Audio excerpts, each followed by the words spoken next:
The accusation came in a voice that knew exactly how to sound wounded. "She cannot be trusted," my cousin said, standing at the far end of the conference table. "Not with money, not with decisions, and certainly not with the responsibility our aunt left behind." We were in the back room of Harrow and Bell Credit Union, the kind of room usually reserved for quiet signings and polite congratulations. Beige walls, a faded landscape print, coffee that tasted burnt no matter the hour. On the table between us sat a thin manila folder with my name written in black ink, Elaine Porter. I did not respond. I kept my hands folded in my lap, my posture straight, my eyes lowered to the wood grain of the table. I could feel the faint vibration of my phone in my purse, probably my sister-in-law texting encouragement. But I didn't move. Across from me, Marilyn Foster, my cousin by marriage, continued speaking. She had practiced this. I could tell by the rhythm of her sentences, the way she paused just long enough to sound reasonable. "Our aunt wasn't well near the end," Marilyn added gently, as if she were explaining the weather. "Everyone knows that. And Elaine was involved. Too involved." The loan officer, a woman named Janice Rowell, glanced down at her notes, then back up at me. There was no judgment in her eyes. Yet. Just caution. Procedure. The kind that turns quickly if someone pushes hard enough. "And you're saying," Janice asked carefully, "that you believe Miss Porter influenced the account changes improperly?" Marilyn nodded. "I believe she took advantage of confusion." I stayed silent. I did not defend myself. I did not correct the timeline. I did not point out that Marilyn had not visited our aunt in over a decade. Silence, I had learned, makes people uncomfortable. And uncomfortable people reveal more than they intend. Janice turned to me. "Miss Porter, would you like to respond?" I shook my head once. Slowly. "No," I said.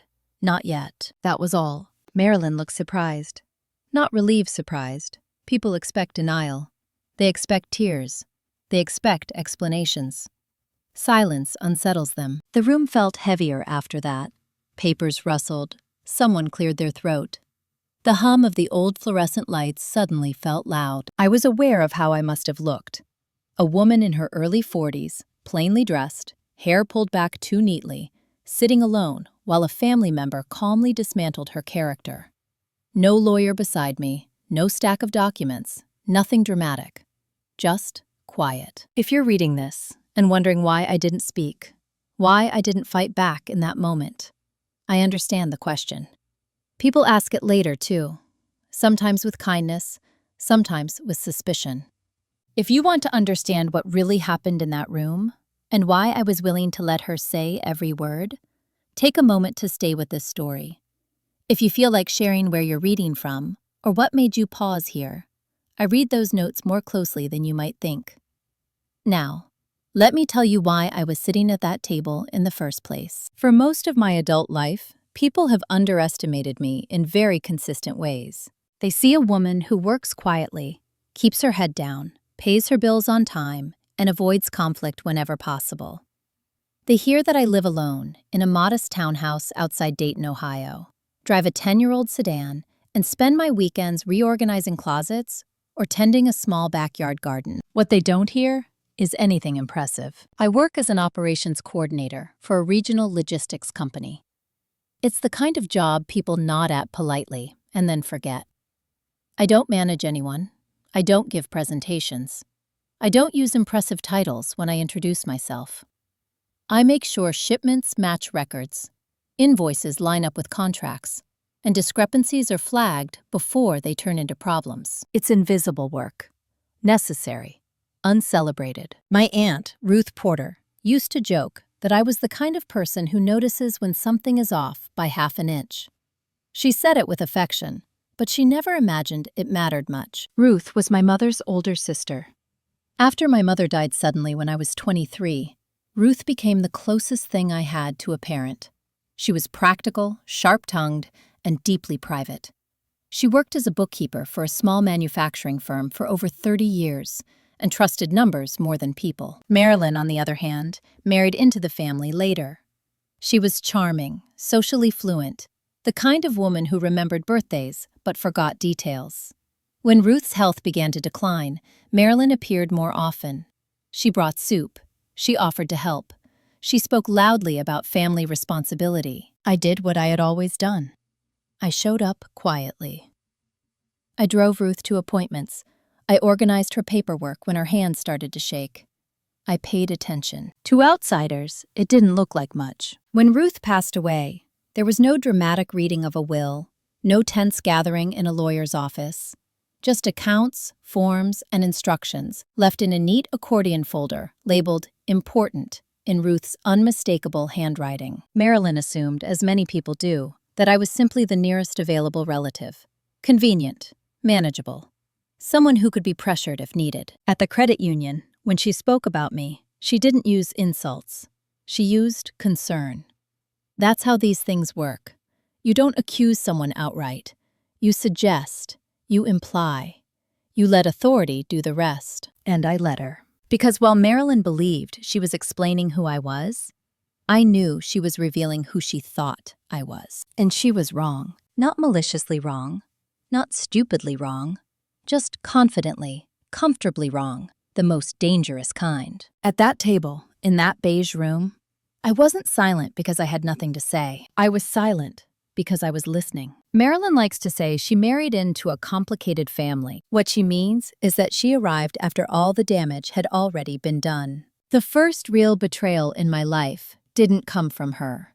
It came much earlier, and from someone who never had to raise her voice to leave a mark. My mother, Judith Porter, was not cruel. That's the hardest part to explain. She wasn't loud or abusive or dramatic. She simply withdrew. Slowly, neatly, like someone closing a door without slamming it. After my father left when I was 17, she unraveled in small, quiet ways. Meals became optional. Conversations shortened. Eventually, so did her patience with me. I was grieving one parent while watching the other disappear in real time. When I was 22, she told me she needed space. She said she had given too much of herself to family, to responsibility, to other people's needs. She said she wanted a fresh start. 2 weeks later, she moved to Arizona with a man she'd known for less than a year. She left me her old car and a handwritten note on the kitchen counter that said, "You're strong. You'll be fine." People like to frame abandonment as a dramatic moment. A fight, a door slammed, tears. For me, it was paperwork, a change of address form, a disconnected phone number, birthday cards that stopped arriving. That was when Aunt Ruth stepped in. Not loudly, not ceremoniously. She didn't offer speeches or promises. She just showed up with a grocery list and said, "We'll figure this out." But the damage had already settled into my bones. I learned early not to expect rescue. I learned to take responsibility before anyone asked me to. I learned that if you don't make yourself useful, you become optional. Those lessons followed me into adulthood. So when Marilyn later suggested softly, publicly, that I was unreliable, emotionally compromised, too close to Ruth to be objective, something in me recognized the pattern. Not the words, the withdrawal. She wasn't attacking me directly. She was creating distance between me and credibility, between me and authority, between me and the truth, just like my mother had. I didn't feel anger when Marilyn spoke at the credit union. I felt something older, something colder. Recognition. Ruth Porter never believed in grand gestures. She clipped coupons even when she didn't need to. She reused envelopes. She kept birthday cards from people who had died because, as she once told me, they took the time. Her house smelled like lemon cleaner and old paper. The furniture never matched, but everything had a purpose. Nothing was decorative unless it was also useful. After my mother left, Ruth became my anchor, not by trying to replace anyone, but by refusing to let me drift. She taught me how to read utility bills, how to check bank statements line by line, how to ask questions without sounding accusatory, how to notice what didn't belong. Most trouble, she used to say, comes from what people hope you won't look at too closely. Ruth worked until she was 72, even though she didn't have to. She said routine kept her sharp. When her hands started to ache, she switched from ledgers to part-time filing. When her memory faltered occasionally, she compensated with systems, lists, folders, Notes in the margins. By the time her health declined in earnest, she had already simplified her life. Accounts consolidated, documents labeled, instructions written in clear, unambiguous language. She trusted me, not because I was family, but because I paid attention. In the last year of her life, our conversations changed. Less about the future, more about making sure nothing was misunderstood. "If anyone ever questions this," she said once, tapping a stack of documents, "you'll know where to look." I thought she meant probate procedures, family disagreements, normal things. I didn't realize she was preparing me for something uglier. After Ruth passed, I grieved the way I always do, quietly, practically. I handled arrangements, I closed accounts, I followed instructions. Marilyn appeared during this time like someone arriving late to a play and pretending she'd been there all along. She asked questions that sounded helpful. She offered assistance that came with conditions. At first, I assumed it was clumsiness, grief expressed poorly. Now, looking back, I see calculation. Ruth's legacy wasn't money. It wasn't the townhouse. It wasn't the accounts Marilyn suddenly seemed very interested in. It was discipline. The habit of noticing inconsistencies. The refusal to rush decisions. The understanding that fairness is not loud. Ruth believed that truth holds up best when it isn't forced. And so, sitting in that credit union room, listening to Marilyn describe me as unstable, too close, too involved, I felt Ruth's presence more clearly than I had since the funeral. Not urging me to speak, urging me to wait. Because whatever Marilyn thought she was taking from me, authority, control, reputation, Ruth had already given me something she could not touch. Time and patience, and the knowledge that eventually, facts have a way of arranging themselves. The letter arrived on a Tuesday, tucked between a grocery store flyer and a credit card offer. Plain white envelope, no return address.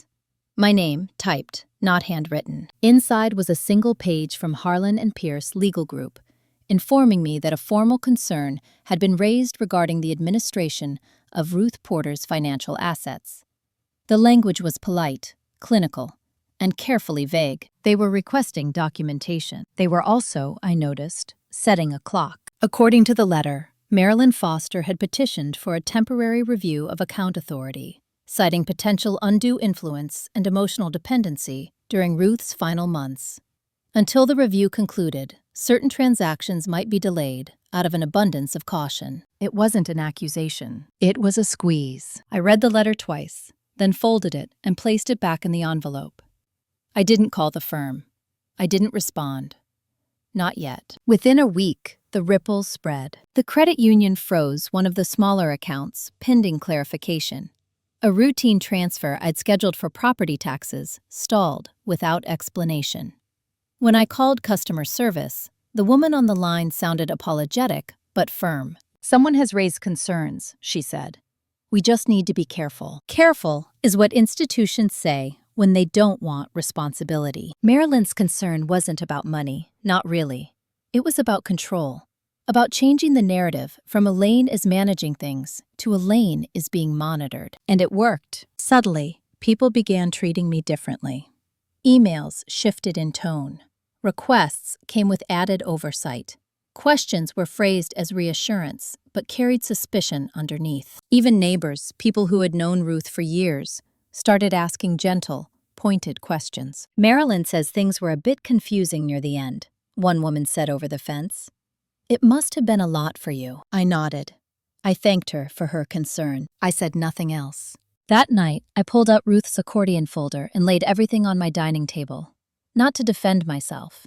Not yet. To see the shape of the game being played. Marilyn wasn't attacking directly. She was creating doubt and letting systems do the damage for her. Systems are slow, impersonal, and once they start moving, they're hard to stop. I could feel the ground shifting beneath me, and I still stayed quiet. By the end of that month, silence had become expensive. My manager at work asked if everything was settled with the estate. Human Resources requested clarification for compliance reasons. A project I'd been slated to oversee was reassigned without discussion. No one accused me outright. They didn't have to. I was invited less, consulted less, trusted less. At home, the pressure settled into my routines. Sleep came in fragments. I replayed conversations I hadn't had, arguments I hadn't made. My phone buzzed with well-meaning messages from people who didn't quite know what to say. Even my sister-in-law suggested, gently, that maybe it would be easier if I let Marilyn help for a while. Help is a loaded word. The lowest point came on a Friday afternoon when I received an email from Harlan and Pierce. The review had escalated. A hearing would be scheduled to determine whether continued financial authority was appropriate. In other words, I was being positioned as the problem. I sat at my desk long after everyone else had left, staring at the screen until the cleaning crew arrived. The office lights hummed, the air felt stale. For the first time, I wondered if staying quiet had been a mistake. It's one thing to believe in patience when you're standing on solid ground. It's another when that ground starts to disappear beneath you. I drove home in the dark, gripping the steering wheel harder than necessary. At a red light, I caught my reflection in the rearview mirror and barely recognized myself. Not because I looked defeated, because I looked alone. That night, I opened Ruth's folder again, not to analyze, not to strategize, but to remind myself why I had taken this on in the first place. I found a note I'd missed before, tucked behind a utility bill. Her handwriting was slightly unsteady, but the message was clear. If someone ever questions your right to be here, she'd written, remember that you earned it by showing up when it mattered. I sat at the kitchen table and let the weight of the month settle fully onto my shoulders. I didn't cry. I didn't rage. I breathed. And for the first time since Marilyn started this, I allowed myself to feel what it meant to be doubted, not by strangers, but by systems designed to protect people like Ruth. If you've ever been questioned, not because of what you did, but because of who someone else says you are, I see you. If that kind of quiet suspicion has ever made you second-guess your own steadiness, you're not weak for feeling it. Stay with me a little longer, because this is the point where the story stops being about endurance and starts becoming something else. The detail that changed everything didn't announce itself. It wasn't dramatic. It didn't come with a revelation or a sense of triumph. It arrived quietly, like most important things do, disguised as something routine. I was reconciling Ruth's final utility payments, an unnecessary task according to everyone else, but a comforting one for me. There is something grounding about closing loose ends properly. Gas, electric, water. Then I noticed a withdrawal. It was small enough to escape notice if you weren't looking closely. $3,200, withdrawn in cash from a branch Ruth rarely used, 3 months before her death. I frowned, not because of the amount, but because of the timing. Ruth paid everything electronically. She disliked cash, said it was how money disappears. The last time she'd withdrawn more than a few $100s at once was years earlier, for a roof repair she'd complained about for months. I flipped through her handwritten notes. No mention of a repair. No entry matching the amount. No explanation, just that number. I told myself not to jump to conclusions. One unexplained transaction doesn't mean misconduct. It means context is missing. So I kept going. In the following months, I found 2 more. Different amounts, same pattern, same branch. Always within days of a visit from Marilyn. The realization didn't hit me all at once. It crept in. Ruth hadn't been careless. She had been careful, and someone had stepped into the gaps when she faltered. I leaned back in my chair and stared at the ceiling, feeling something shift. Not anger, not fear. Clarity. This wasn't about control or hurt feelings. This was about misuse, disguised as help. I marked the dates on a legal pad, cross-referenced visit logs, noted times Ruth had mentioned being tired or foggy in her calendar margins. None of it proved anything by itself, but together it formed a shape. And shapes, I had learned, matter. Once you see a pattern, you can't unsee it. I stopped looking at Ruth's records as isolated documents and started reading them as a timeline. Each entry gained meaning in relation to the others. The withdrawals were the spine. Around them clustered small inconsistencies. Unsigned receipts, missing check stubs, a change in how deposits were recorded. Nothing overt, nothing criminal on its face, just altered behavior. I drove to the credit union branch Ruth rarely used, the one listed on all 3 withdrawal slips. I didn't accuse. I didn't demand. I asked questions that sounded curious rather than suspicious. The teller, a young man with an apologetic smile, pulled up the archived footage request form and explained the retention limits. The footage itself was gone, but the transaction logs weren't. Each withdrawal required identification. Each involved an accompanying party when the account holder appeared uncertain. A note was entered every time. Customer accompanied by relative. Relative. No name recorded. No challenge noted. I thanked him and left, my pulse steady. Back home, I opened Ruth's desk drawer, the one she'd kept locked after her health declined. Inside was a thin spiral notebook I'd overlooked before. It wasn't a diary. It was a record. Dates, names, short phrases. Marilyn visited. Felt tired today.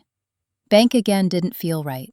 The entries grew closer together as time went on. Ruth hadn't accused. She hadn't confronted. She documented. The truth had been buried, not because it was well hidden, but because no one expected it to be there. By the end of that night, I understood something fundamental. Marilyn's campaign to paint me as unstable hadn't come out of nowhere. It was preemptive. If questions were ever asked, if anyone ever noticed the numbers there, needed to be a story ready. One where I was emotional, confused, overly attached. One where the facts could be dismissed as misunderstandings. I closed the notebook and sat in the quiet of my living room. For the first time since Ruth died, I didn't feel unmoored. I felt focused. Not vengeful, not eager, just resolved. The silence I had maintained wasn't emptiness. It was preparation. I didn't go looking for proof that would end the matter. I went looking for something that couldn't be explained away. That distinction mattered. Marilyn was skilled at soft denial. She could reframe almost anything as misunderstanding, grief, or concern taken too far. What I needed wasn't a story. It was an anchor, the kind that doesn't move once it's dropped. I found it in a place no one else would have thought to check. The county records office. Ruth had always insisted on filing copies of anything that involved her property, even when it wasn't strictly required. Paper doesn't forget, she used to say. People do. I requested the archived filings tied to her townhouse, routine transfers, tax adjustments, minor amendments. Buried among them was a limited authorization form dated 8 months before her death. It wasn't a power of attorney. It wasn't sweeping. It was specific.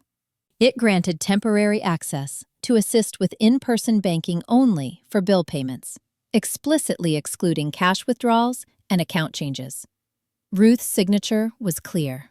So was the expiration date, 3 months later. Every cash withdrawal I'd found occurred after that authorization expired, and each one listed Marilyn as the accompanying relative. The document didn't accuse anyone. It didn't need to. It simply stated what was allowed, and by omission, what was not. I requested certified copies. Then I did something I hadn't done yet. I called an attorney. Her name was Dana Whitlock, recommended quietly by a former colleague who knew how systems behave under pressure. Dana didn't interrupt while I explained. She asked for documents, dates, copies. When I finished, she was silent for a long moment. "This isn't ambiguous," she said finally, "and it's not small." She explained the implications calmly. Unauthorized access, misrepresentation, the significance of timing. "What do you want to do?" she asked. I looked at Ruth's notebook on the table beside me, at the careful handwriting. The restraint. "I want the truth to stand on its own," I said, without me having to shout it. Dana paused. Then she said, "Then we let them keep talking." I didn't expect help from Marilyn's side. That assumption turned out to be my last mistake. Her daughter, Lena Foster, reached out 3 days before the scheduled hearing. She emailed Dana first short, careful sentences, no accusations. She asked if it was possible to speak privately. Dana advised caution. I agreed anyway. We met at a coffee shop near the courthouse. Neutral, public, bright enough to feel safe. Lena looked nothing like her mother. Where Marilyn was polished, Lena was worn. Her hand shook slightly when she lifted her cup. She didn't drink. "I don't want to be here," she said quietly, "but I can't pretend anymore."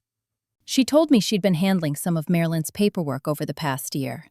Appointments, reminders, scanned documents, small things. Harmless, she'd thought. Until she noticed the dates, the bank visits, the timing around Ruth's health. The way Marilyn rehearsed concern, but never specifics. She kept saying you were unstable, Lena said, eyes fixed on the table. That you couldn't be trusted if anyone looked too closely. At first I believed her. It was easier. She slid her phone across the table. On it were messages. Reminders Marilyn had sent herself. Notes about getting ahead of questions. About making sure Elaine doesn't control the narrative. One message stood out. If anyone asks, emphasize how confused Ruth was. Say Elaine insisted on handling things. Lena swallowed. I didn't realize what it meant until it was already happening. I didn't reach for the phone right away. I let the silence do what it does best. What do you want now? I asked. She exhaled.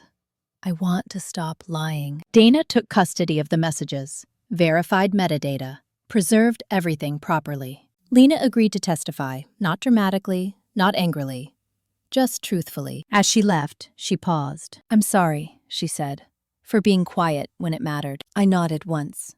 I understand. When the door closed behind her, Dana looked at me. You didn't pressure her, she said. I didn't need to, I replied. Some weight lifts itself when it gets too heavy. For the first time since this began, I felt no urgency. The evidence was complete. The story no longer belonged to Marilyn. And I was ready to return to that beige room, not to speak louder than anyone else, but to let the facts speak in the order they deserve. We were back in the same room. Same beige walls, same landscape print, same burnt coffee smell. Even the same chair, slightly wobbly at the back right leg. Marilyn sat straighter this time. Her confidence hadn't vanished, but it had narrowed. It was no longer expansive and assured, it was concentrated, defensive. She smiled too often. She spoke too carefully. I didn't look at her. Janice Rowell opened the meeting with procedural calm, outlining the purpose of the review and the materials submitted. Her voice carried the subtle shift of someone who had already read everything and now needed only confirmation. Dana sat beside me. She didn't place a hand on my arm. She didn't whisper reassurance. She simply nodded when it was time. The documents moved first. Certified copies, county filings, transaction logs, dates aligned cleanly. The limited authorization form sat at the center like a quiet referee. Marilyn frowned as she read. She flipped pages faster than necessary, as if speed might erase meaning. This doesn't show intent, she said. Ruth was confused. She wanted help. Elaine was overwhelmed. Dana didn't argue. She pointed to the expiration date, to the cash withdrawals, to the notes entered by the bank. Each detail stood on its own. Together, they closed every exit. Then Lena spoke, not loudly, not emotionally. She didn't accuse her mother. She didn't apologize for her. She just explained what she had seen, what she had been asked to do, what she could no longer ignore. Marilyn turned to her, shock breaking through polish. You don't understand, she said. I was trying to protect the family. Lena's voice didn't rise. You were trying to control it. The room went still. No one looked at me. No one needed to. Janice closed the folder carefully. Thank you, she said. That will be sufficient. Marilyn opened her mouth again, but the moment had passed.